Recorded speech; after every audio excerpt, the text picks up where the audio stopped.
Mình bay chuyến đêm thì tối hôm đó mình vẫn tranh thủ nhận job chụp event, chụp xong rồi chạy về chỉ kịp chép file vào laptop, ăn tối gọi xong tắm nhanh là phi ra sân bay luôn.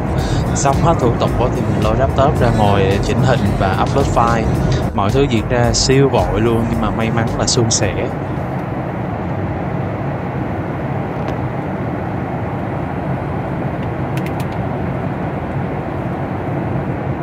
Mình bay hàng giá rẻ của Hàn nên ngồi chung với người Hàn nhiều. Lên máy bay thấy ai cũng cắm USB sạc phone rồi coi phim suốt mấy tiếng đồng hồ.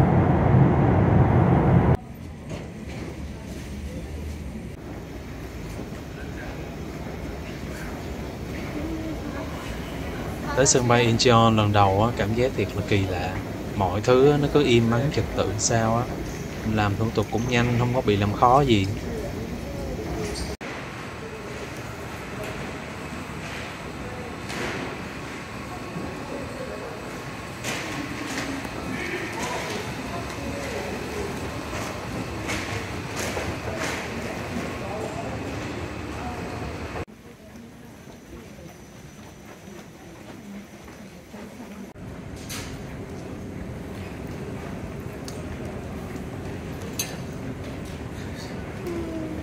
Lúc này lấy hành lý có cái bác ló đầu vô khung hình là ông đó có nói chuyện với mình sơ sơ.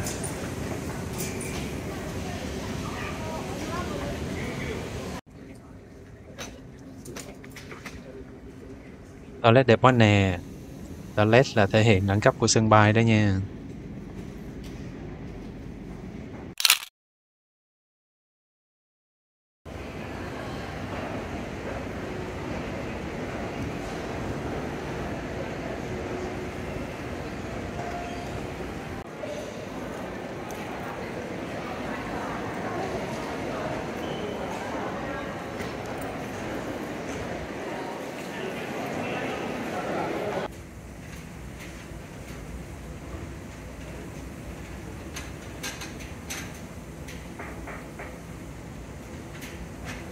Dạ, 안녕하세요.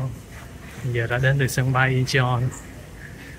Xong hết các thủ tục rồi, giờ thì đang đi ra tìm đường để bắt cái train về City. Đang đi tìm cái tàu RX, tàu Express. Tới đây mới chịu.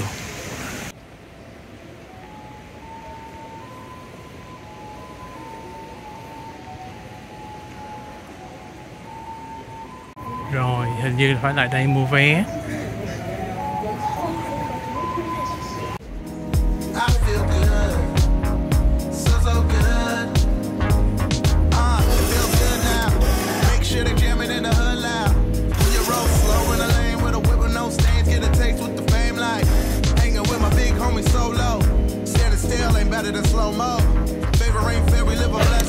The boarding pass has been printed. If you waited.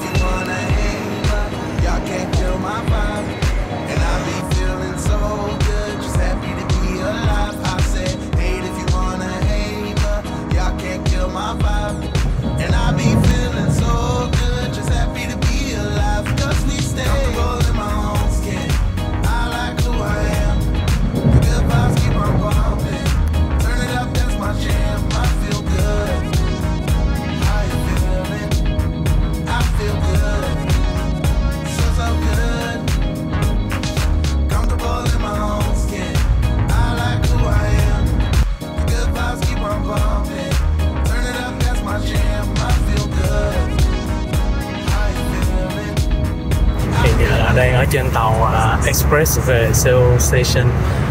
Hồi nãy vừa mới xuống dưới platform thì tàu đến, cái là chui đại lên tàu, thành ra là đi lộn toa. Vé của mình là toa số 2 mà đi lên toa số 5 thì phải lội bộ xuyên toa từ toa 5 qua toa 2. Cái tàu RX này thì rất là vắng, chủ yếu toàn du khách nước ngoài không nhưng mà mình để ý hình như là dân local họ không có đi cái tàu này nhiều.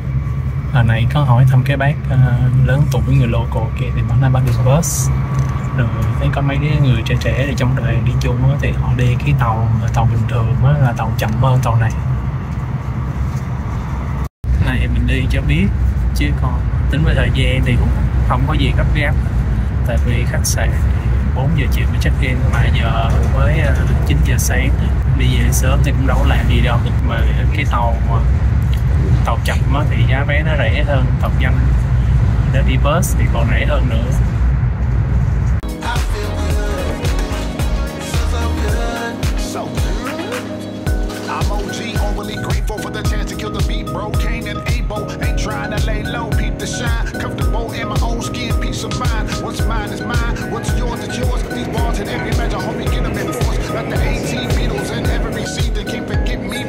Đây là view đầu tiên khi mình đặt chân lên mặt đất của thành phố Seoul.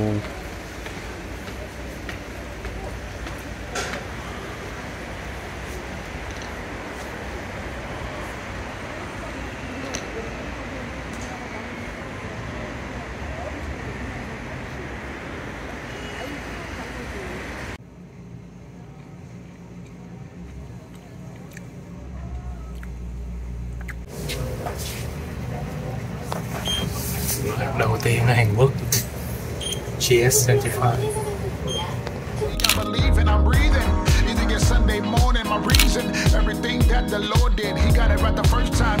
Ăn xong đi bộ thư thả ngắm quanh khu mình mẻ.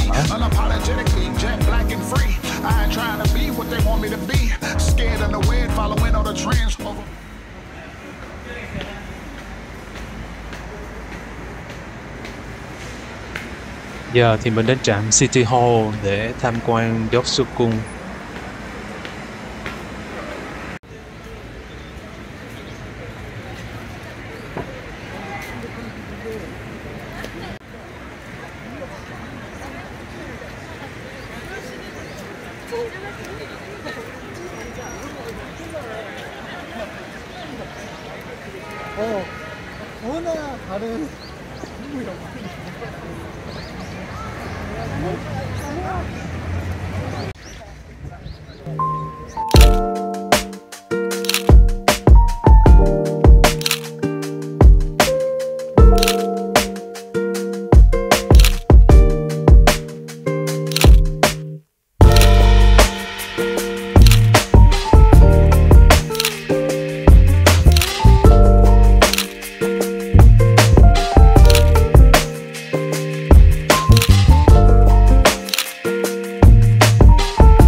Cột điện được xây theo hướng Tây, cho nên là muốn chụp hình đẹp thì bạn nên đi buổi chiều nha.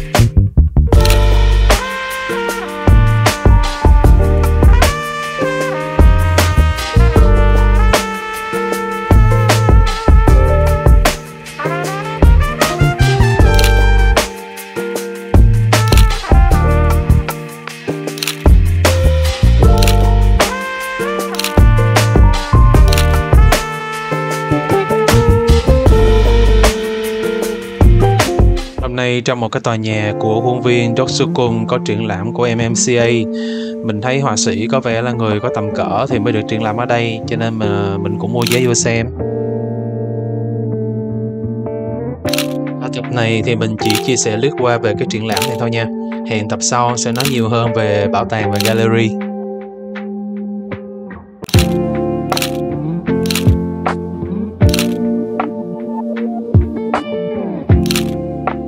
Một quán ăn ngay bên ngoài của Doksu-gung ở trạm City Hall. Đường Doksu-gung và City Hall là Seoul Hall of Urbanism and Architecture.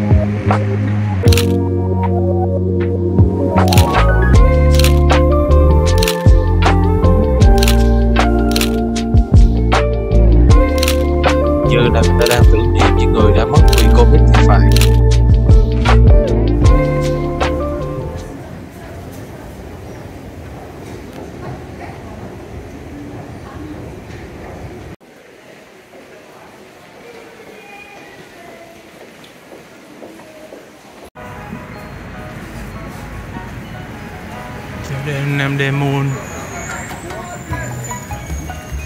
Namdaemun Market.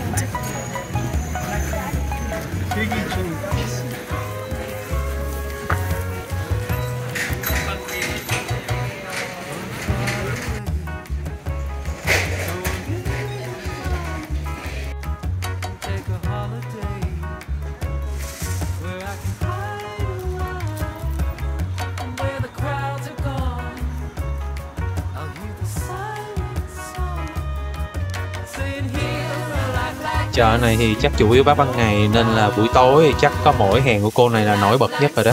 Bán đắt khách quá trời luôn. Bạn nhìn thấy đứng vậy thôi nha, chứ mua takeaway là giá khác với lại đứng lại tại chỗ ăn đó nha.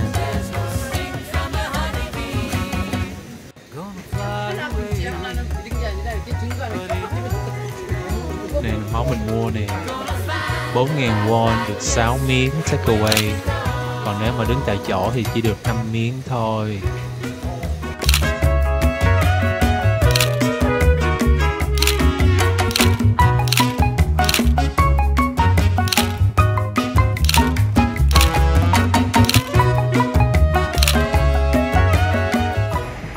Ăn xong thì mình đi bộ ra dọc đường Namdaemun chơi. Đường này lớn ghê.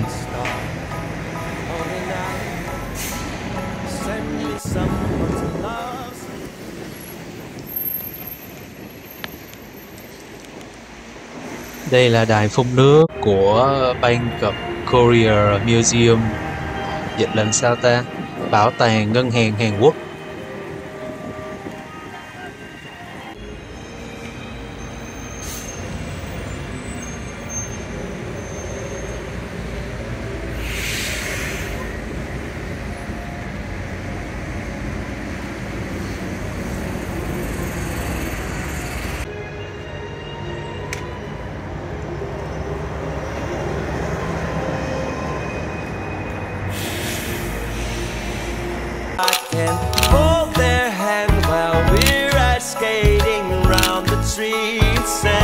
Lạnh quá nên mình không có ở đây lâu. Mình tìm đường qua Myeongdong chơi.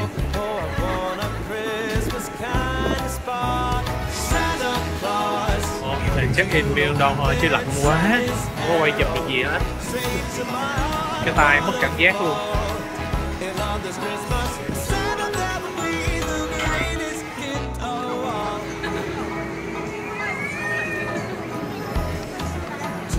Nay chưa phải cuối tuần đó nha, trời lạnh ngắt vậy nha. Bạn coi khu này đâu có vắng đâu.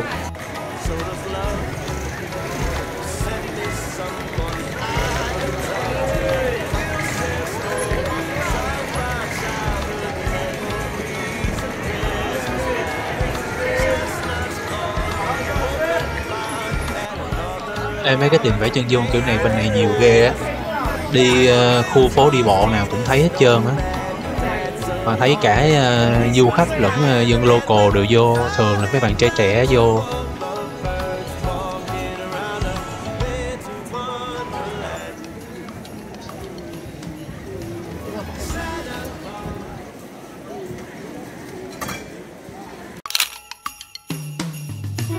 Santa Claus, do you know Cupid sent his arrow straight to my heart, a waterfall? In love this Christmas, Santa, that would be the greatest gift of all. Send me an extra stocking to hang next to me on the wall. Santa, send me a love for Christmas, that would be the greatest gift of all. Send me a love for Christmas, that would be the greatest gift of Santa. Santa Claus, do you know Cupid sent his arrow straight to my heart? Hello. Bây giờ là cuối ngày rồi thì mình đang ngồi ở trong phòng của mình ở hostel. Mặc dù là ngày đầu đến Seoul thôi nhưng mà mình đã có rất là nhiều việc. Mình ấn tượng là cả bị bối rối lẫn bị choáng ngợp. Nhưng mà để chọn ra tóm tắt là kể lại cuối ngày thì chắc chỉ có 2 việc thôi. Một là về thời tiết đi ha. Ban đầu thì chuẩn bị tinh thần là đi là sẽ rất là lạnh. Khoảng 1 tuần trước khi đi là cả tin tức từ dự báo thời tiết lẫn tin tức từ những cái người đang đi du lịch trước á, ở Seoul á, họ post lên group á, là gì mà lạnh âm mấy độ, rồi có tuyết ở Incheon, rồi có mưa đá gì ghê lắm. Cái là mình bắt đầu cũng hồi hộp, và chưa bao giờ mình đi đâu mà lạnh dữ vậy. Cái là tốn nhiều thời gian suy nghĩ, mua thêm này mua kia, chuẩn bị đồ lạnh. Xong sáng nay tới nơi thì không lạnh lắm, mặc dù mình chỉ mặc có 2 lớp thôi nha, trong khi dự kiến là phải mặc 3 lớp. Mình chỉ mặc một cái áo thun ở bên trong với lại một cái áo phao bên ngoài, thì là mình không thấy lạnh gì hết. Ở ngoài trời không khí là thấy rất là mát mẻ, chill lắm. Thậm chí là tới trưa lúc mà đi ra ngoài trung tâm á, là mình còn thấy hơi nóng nữa. Khoảng 2 giờ trưa thấy hơi nóng, thế là còn phải tháo zip của áo phao ra, là mở phanh ra, giống như chỉ là khoác nhẹ bên ngoài thôi cho nó mát. Rồi một cái nhân khác đã tưởng là chọn mình hên ha, qua Seoul là được trời đãi cho thời tiết đẹp. Xong về khách sạn ăn tối, rồi về khách sạn nghỉ ngơi chút xíu, rồi cái đi ra ngoài thì nhận được tin là có một cái đợt giảm nhiệt độ mạnh vào tối nay. Xong rồi thành phố nó còn khuyến cáo là mọi người không nên đi ra đường sau 9 giờ nếu như không cần thiết. Thì nghĩ sao mà không đi, tôi đi chơi mà.